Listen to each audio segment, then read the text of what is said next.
Hello, nonprofit leaders. Today, we're going to be talking about 5 reasons that communication breaks down between boards and executive directors.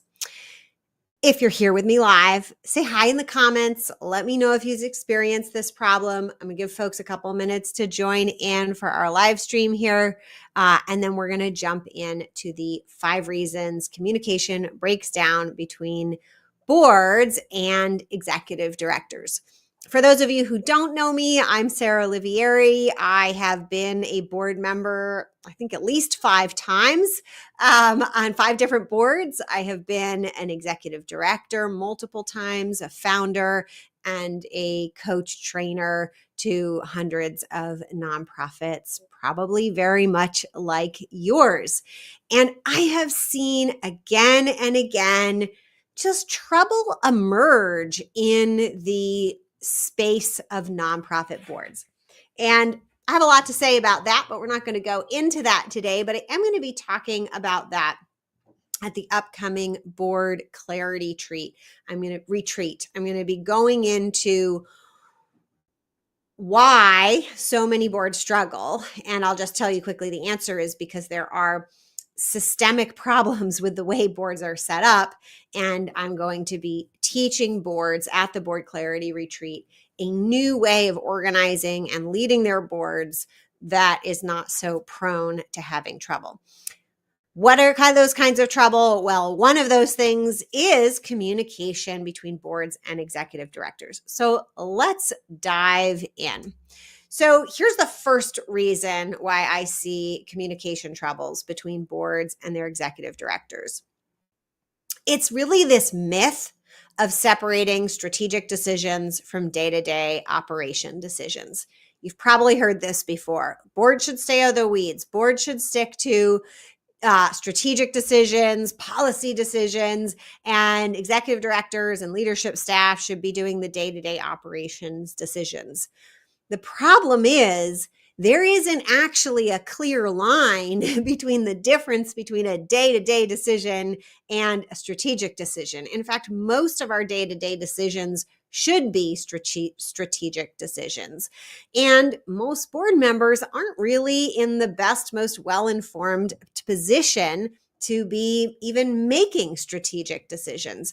So we say, oh, it should be clear and there should be easy communication because the board's going to do strategic decisions and the staff is going to do day-to-day operations decisions, but there's no clear line. And so people are stepping on each other's toes and people are getting frustrated. And that is probably the number one reason I see why boards and executive directors have communication challenges.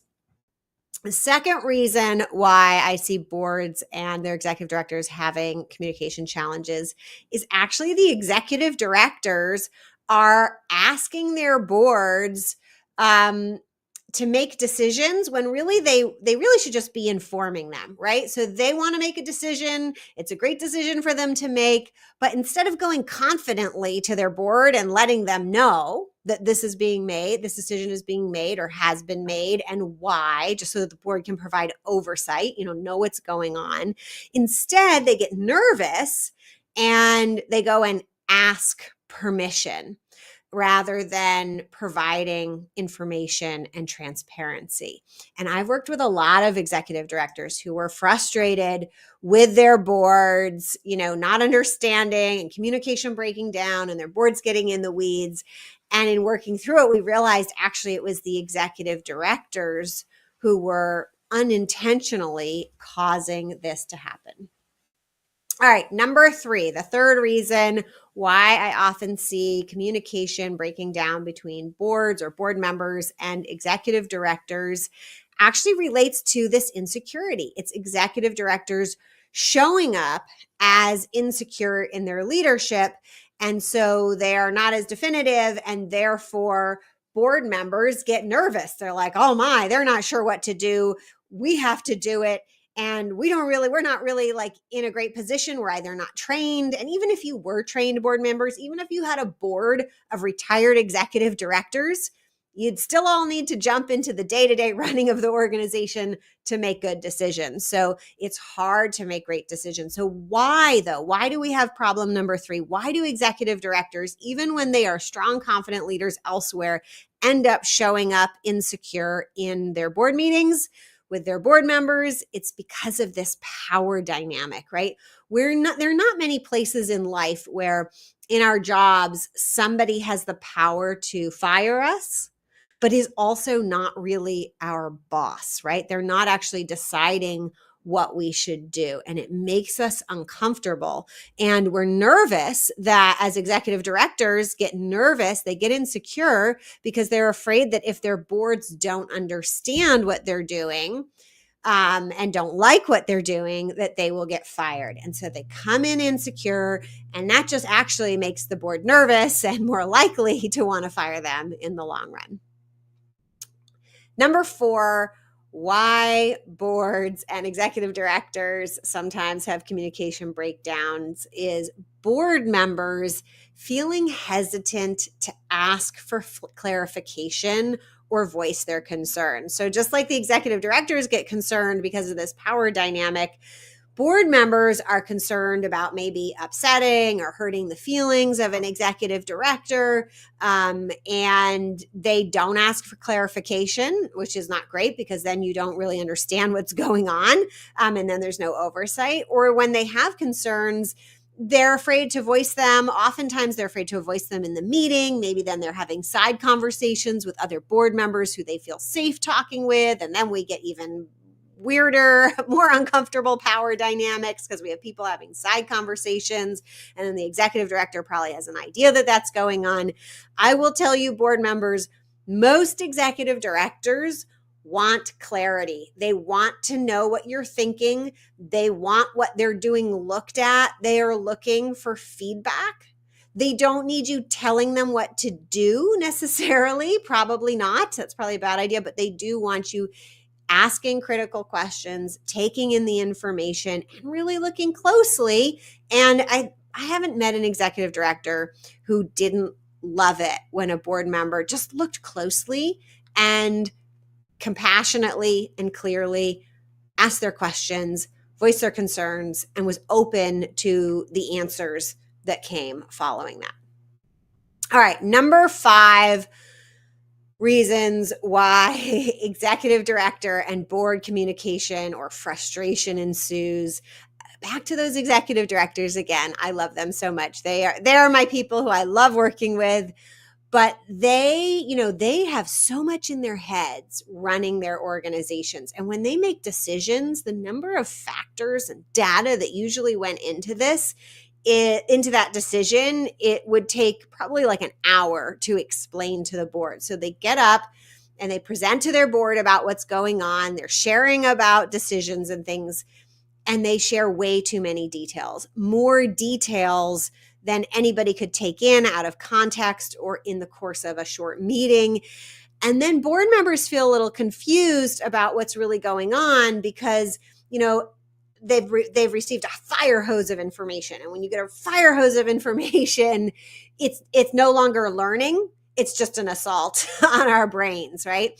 And so board members feel like I'm unclear, and maybe the direction, it was kind of hard to follow because the executive director was sharing so many details, rapid fire. And it was like, now I'm confused about the big picture.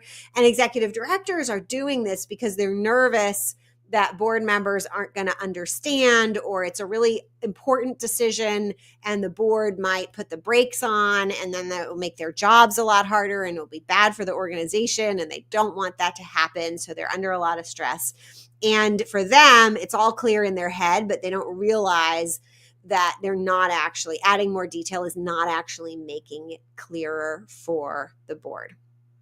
So those are the top 5 reasons I see communication breaking down between executive directors and boards. And if you've seen a theme here, it usually has to do with who should be making the decision and how confident are we that the right person or the right group of people is making that decision. When decision-making lines are actually clear, and strategy and policy decisions versus day-to-day operation decisions, those are not actually clear. But when it's actually clear, then we get much clearer communication. Thank you all for joining me today. I will talk to you soon. If you'd like to learn more about what I've been talking about, if you'd like to learn a new way to run your board and that board executive director relationship where the decision-making process, who makes what decision, is actually clear and works, proven in the field, then I'd love you to consider joining me at the Board Clarity Retreat, which is upcoming on November 3rd live. It is a half-day board retreat. Your entire board can attend.